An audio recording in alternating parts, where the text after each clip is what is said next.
Hello दोस्तों, welcome to Hindi code class.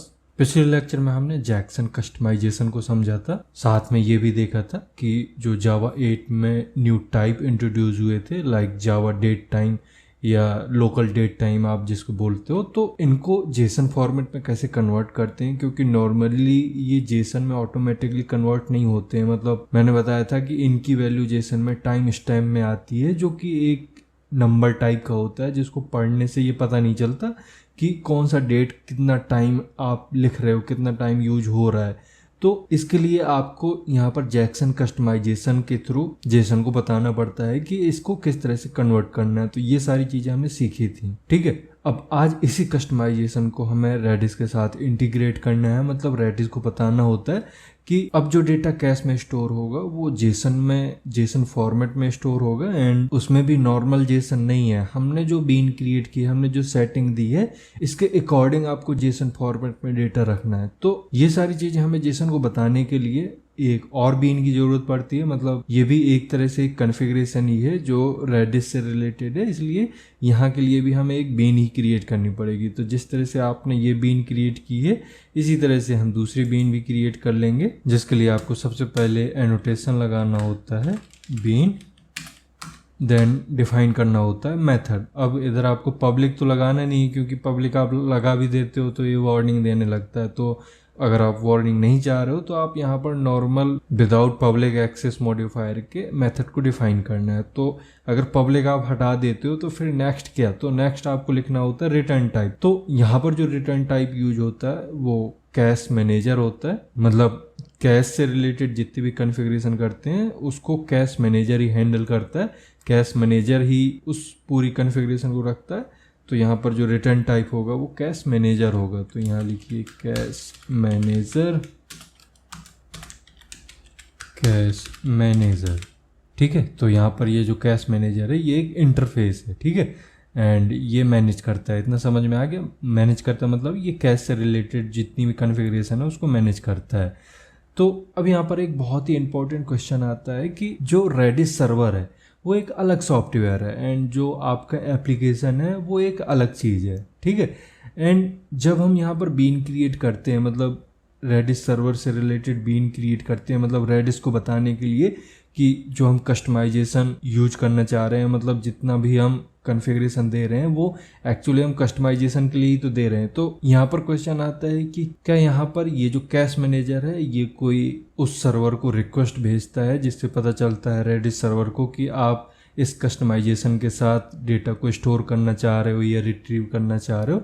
मतलब internally कैसे होता है, मतलब क्या ये कम्युनिकेट करता है रेडिस सर्वर से, क्योंकि ये जो हम बीन क्रिएट कर रहे हैं ये तो हम एप्लीकेशन पर कर रहे हैं ना। हम अपनी स्प्रिंग बूट एप्लीकेशन है जो हमारी ई कॉमर्स एप्लीकेशन है, इसके अंदर बीन क्रिएट कर रहे हैं। तो ये उससे कैसे कम्युनिकेट करता है? तो देखो, सबसे पहले तो एक चीज़ आप अपने दिमाग में बिठा कर रख लो कि ये जो कैश मैनेजर है ये कैश सर्वर की सेटिंग को नहीं छेड़ता। मतलब जो रेडिस सर्वर है उसको चेंज नहीं करता, वो एक अलग सॉफ्टवेयर है। ये जो बीन हम क्रिएट करते हैं वो हम अपनी एप्लीकेशन के लिए ही करते हैं। ऐसा नहीं है कि यहाँ पर हम बीन क्रिएट करके किसी दूसरे सॉफ्टवेयर को हम इंस्ट्रक्ट कर रहे हैं, नहीं, ऐसा नहीं कर सकते हम। इसको ऐसे समझो, जब भी आपकी एप्लीकेशन स्टार्ट होती है तो रेडिस सर्वर को कुछ भी पता नहीं होता है कि कोई एप्लीकेशन चल रही है और उसके अंदर क्या चल रहा है, ऐसा कुछ भी उसको पता नहीं होता, ठीक। मतलब एप्लीकेशन स्टार्ट होने पर जितनी भी चीज़ें चलती हैं वो सिर्फ आपकी एप्लीकेशन के लिए ही होती हैं, राइट। अब बात करते हैं इस कैश मैनेजर की। मतलब हम जब ये कैश मैनेजर बीन क्रिएट करते हैं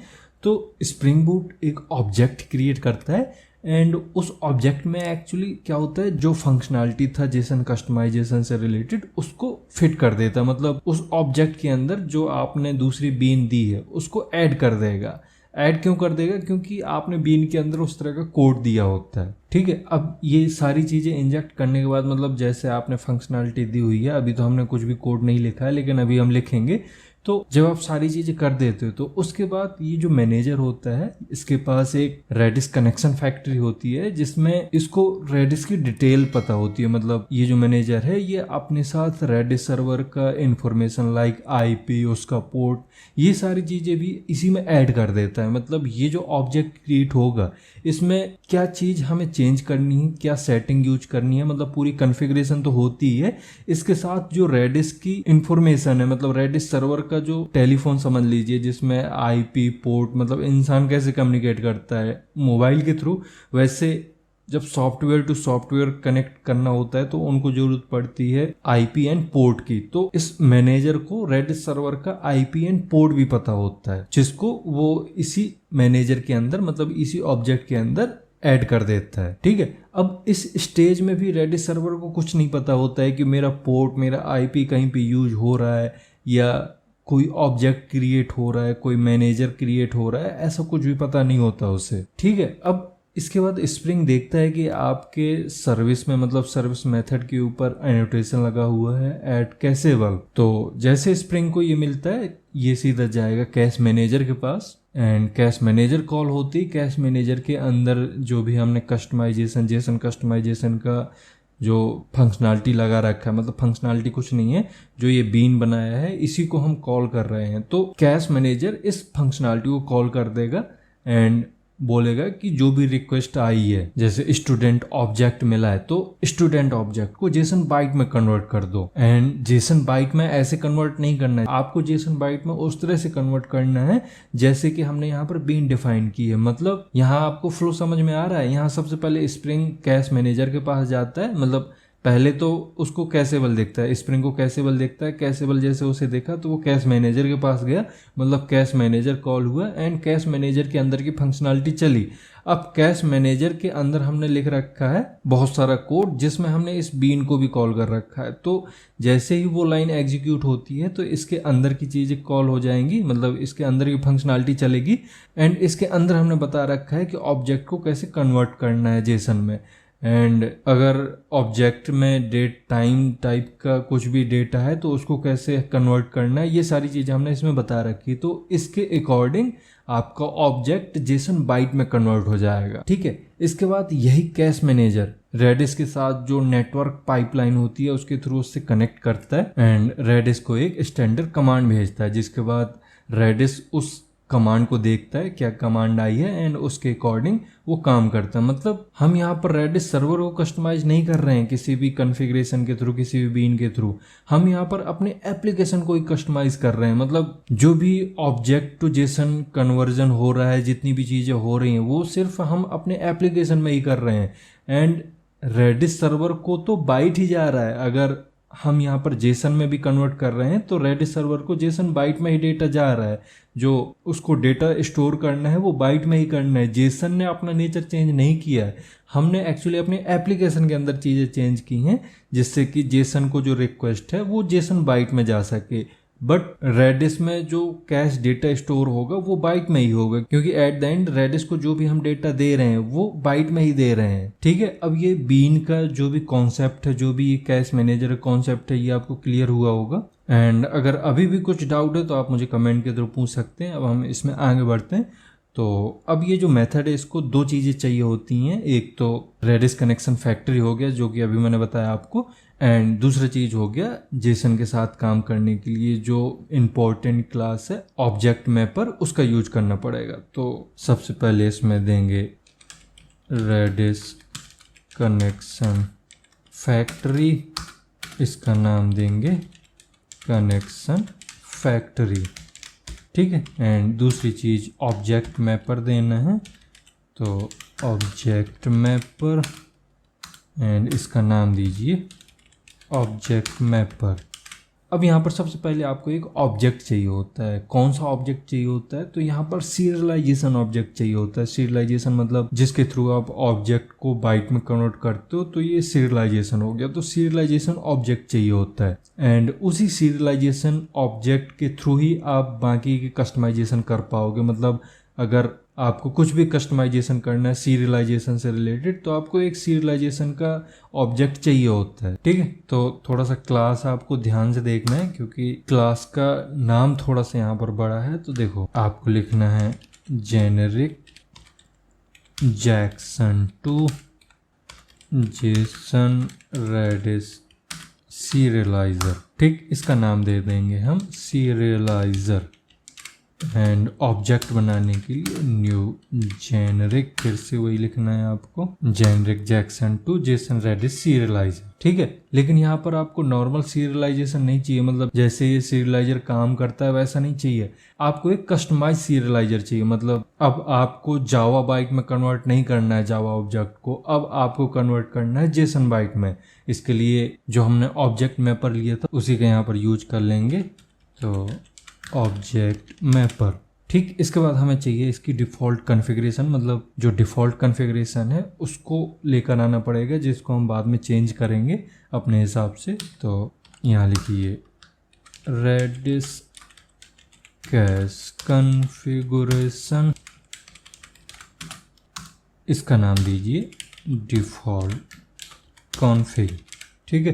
अब इस वेरिएबल में हमें डिफ़ॉल्ट कॉन्फ़िगरेशन रखनी है, तो ये जो रेडिस कैश कॉन्फ़िगरेशन क्लास है इसके अंदर एक मेथड होता है Redis cache configuration dot default cache config, ठीक। अब अगर इसके बाद आपको डिफ़ॉल्ट TTL सेट करना है तो बस कुछ नहीं करना है, डॉट एंट्री TTL आपको लिखना है एंड यहाँ पर जितना भी ड्यूरेशन आप सेट कर दोगे वो आपका डिफ़ॉल्ट TTL बन जाएगा। मतलब अगर आप कहीं पर भी TTL सेट नहीं करते हो, किसी भी कैश के लिए TTL सेट नहीं करते हो, तो उसके लिए यहाँ पर आप जितनी ड्यूरेशन सेट कर दोगे वही ड्यूरेशन मानी जाएगी। तो यहाँ ड्यूरेशन सेट करते हैं जो कि मिनट में होगी, तो डॉट ऑफ मिनट, नहीं ये गड़बड़ हो गया, हमने पहले ड्यूरेशन सेट की थी,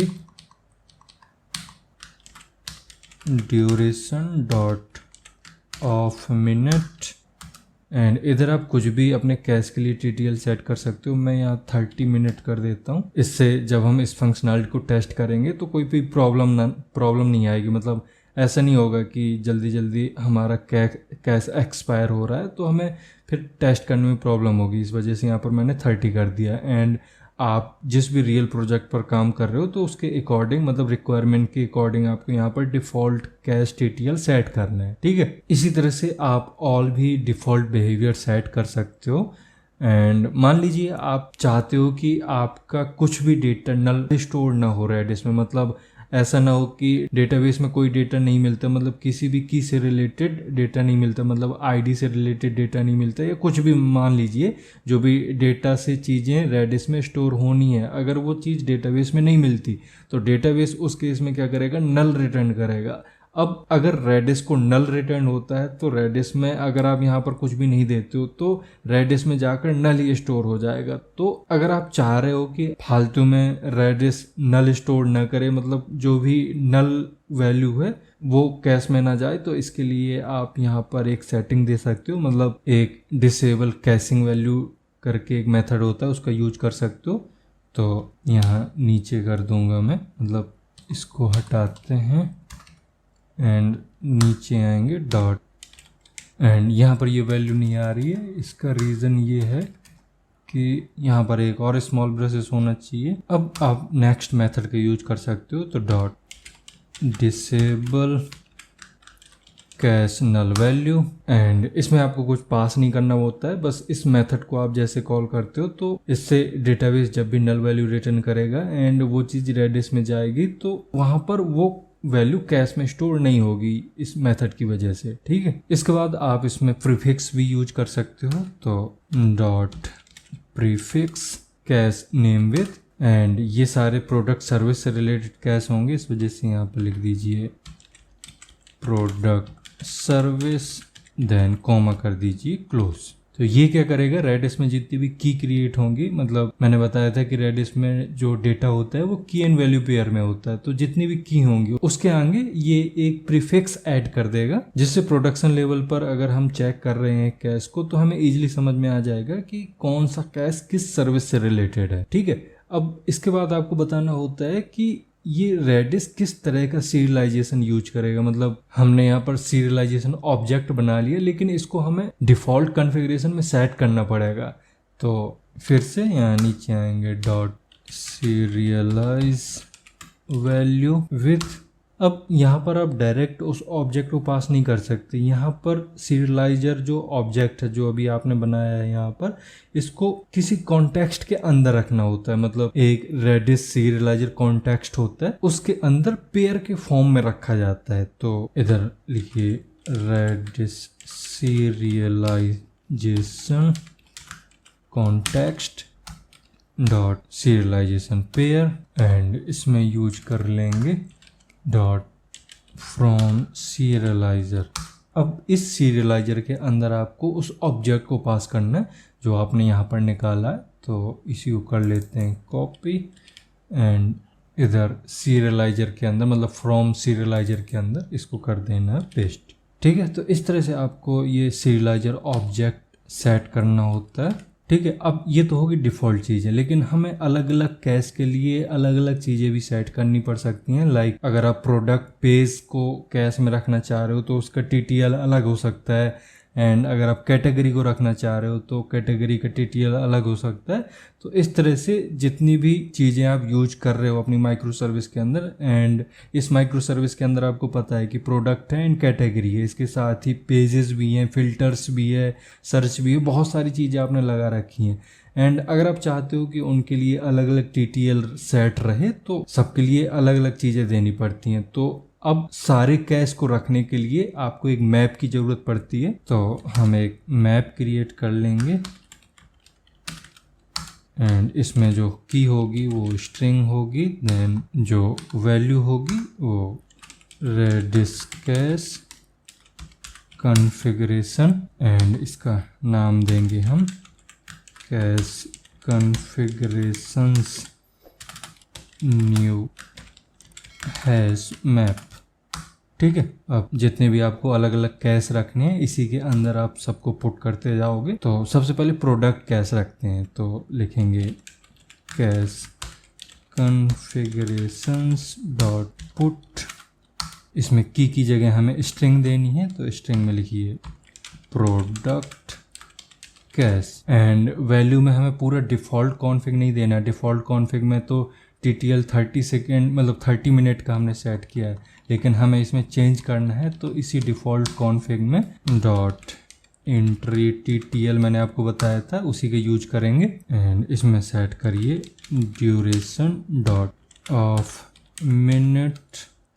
इसमें मान लीजिए आपको 20 मिनट तक कैश को स्टोर करके रखना है तो 20 कर दीजिए। ठीक है, लास्ट में आपको लगाना है सेमीकोलन।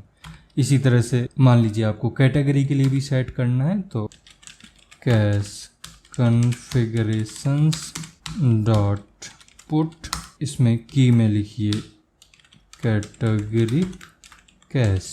ठीक है, देन कॉन्फ़िगरेशन में आपको अगर टीटीएल सेट करना है तो यहाँ पर फिर से डॉट एंट्री टीटीएल, एंड जो कैटेगरी है वो बहुत ही जल्दी चेंज नहीं होती है, मतलब इसका ड्यूरेशन आप काफ़ी ज़्यादा रख सकते हो। तो मैं यहाँ पर ड्यूरेशन डॉट ऑफ आवर कर दूंगा, एंड इसमें आप 5 आवर कर सकते हो, 5, 6, 10 जितना भी आपको करना है वो आप यहाँ पर सेट कर सकते हो। ठीक है, इसी तरह से आप फिल्टर कैश को भी स्टोर कर सकते हो। मतलब आपने सर्विसेज बनाई है जिसमें आप कुछ फिल्टर डेटा ला रहे हो, कोई एपीआई बनाई है जिसमें आप डेटा को फिल्टर करके ला रहे हो, तो उस फिल्टर डेटा को आप कैश में रख सकते हो एंड उसका टीटीएल सेट कर सकते हो। इसी तरह से आपने यहाँ पर पेजनेशन का यूज किया है तो प्रोडक्ट पेज करके आप कैश बना सकते हो एंड उसका टीटीएल सेट कर सकते हो। तो आपको यहाँ पर सिर्फ 2 चीज़ें देनी है, एक स्ट्रिंग जिसमें कैश का नेम होगा एंड दूसरा आप कॉन्फ़िगरेशन में टीटीएल सेट कर सकते हो। तो इस तरह से हर कैश के लिए मतलब हर अलग अलग तरह के कैश के लिए अलग अलग टीटीएल सेट कर सकते हो। एंड अगर किसी के लिए आपने टीटीएल सेट नहीं किया तो फिर आपका यहाँ पर डिफ़ॉल्ट टीटीएल काम करेगा। ठीक है, एंड लास्ट में हमें रिटर्न स्टेटमेंट भी लिखना है क्योंकि ये मेथड कुछ ना कुछ रिटर्न कर रहा है। एंड क्या रिटर्न कर रहा है, तो कैश मैनेजर टाइप का डेटा रिटर्न कर रहा है, तो इसको हमें रिटर्न करना पड़ेगा। उसके लिए यहाँ पे लिखिए रिटर्न कैश मैनेजर डॉट, इसमें तो कुछ भी नहीं आ रहा मेथड, तो एक सेकेंड, कैश मैनेजर ना करके इसको कर दीजिए रेडिस कैश मैनेजर, ये रहा। Dot builder. अब इस बिल्डर को सबसे पहले चाहिए होता है रेडिस सर्वर का IPN पोर्ट जो कि देगा कनेक्शन फैक्ट्री। तो यहाँ पर उसी कनेक्शन फैक्ट्री का यूज कर लेंगे, कनेक्शन फैक्ट्री।